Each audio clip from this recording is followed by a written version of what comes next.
Ravi de vous retrouver pour une nouvelle émission de marché, c'est Riquet et aujourd'hui on s'attarde sur le Dow Jones qui nous offre une configuration intéressante notamment par rapport à ce qu'on a pu se dire lors du live d'hier. Merci d'ailleurs à tous ceux qui ont participé, j'espère que c'est un live qui vous a de nouveau plu et on avait pu déjà l'analyser à ce moment-là. Je crois que c'était Joël qui m'avait demandé pendant le live notamment de l'analyser cet actif et on était revenu sur cette zone de polarité. Je lui expliquais à ce moment-là que mon but c'était plutôt de travailler dans cette zone, mais déjà pendant le live on était en train plutôt d'avoir une tentative de cassure. Alors c'était bien trop anticipé pour bien évidemment dire qu'on avait une cassure à ce moment-là et le plan c'était lequel? C'était d'une part soit d'attendre effectivement un rebond haussier pour acheter, ce qu'on n'a jamais eu, soit d'aller chercher la zone inférieure qu'on avait identifiée par cette zone de polarité, ancienne zone de résistance bleue, sur lequel pour l'instant on a une très belle réaction. Difficile de parler ici d'un marteau parce qu'on n'a pas vraiment une mèche qui fait 1,5 fois la taille du corps, mais on voit bien, ceci dit, qu'on a une réaction. Est-ce que la réaction elle est suffisante? Est-ce que la réaction va nous permettre de repartir à la hausse?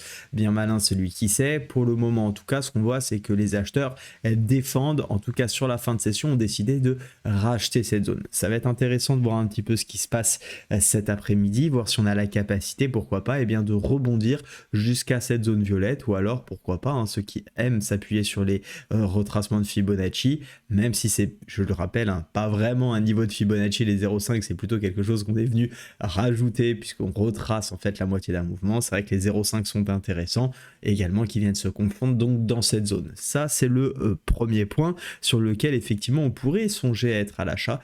Hier on avait également parlé du fait de pourquoi pas vendre, parce qu'on disait qu'on pouvait pas vraiment parler d'épaule tête épaule, mais c'est vrai qu'en court terme, que je me mette en 1 heure ou en 4 heures, je pense que vous voyez l'idée. On a bien fait un point bas en cassant cette zone plus bas que le précédent et on voit bien également les points hauts, notamment une heure qui sont bien identifiés, qui sont plus bas les uns par rapport aux autres. Et donc suite à cette bougie de rejet, on avait la possibilité, c'était le plan vendeur que je ne souhaite pas prendre à titre personnel puisque nous sommes dans des tendances de fond haussière, mais sur un petit court terme, tendance dynamique, appuyer sur la force du mouvement et aller chercher la zone suivante, ça pouvait être des choses intéressantes à faire. Et on voit bien effectivement cette zone de rejet ici de la résistance pour aller chercher le support.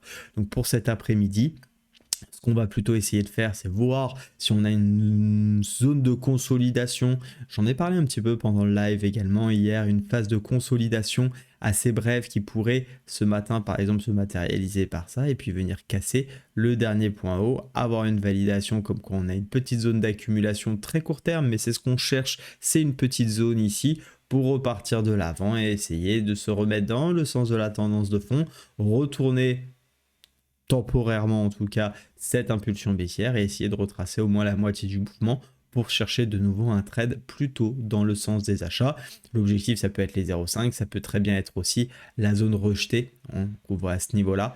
Donc cette petite zone qui peut être très intéressante, la zone rejetée hier après-midi, pour peut-être venir la retester et repartir à la baisse, je n'en sais rien, continuer à la hausse, peu importe.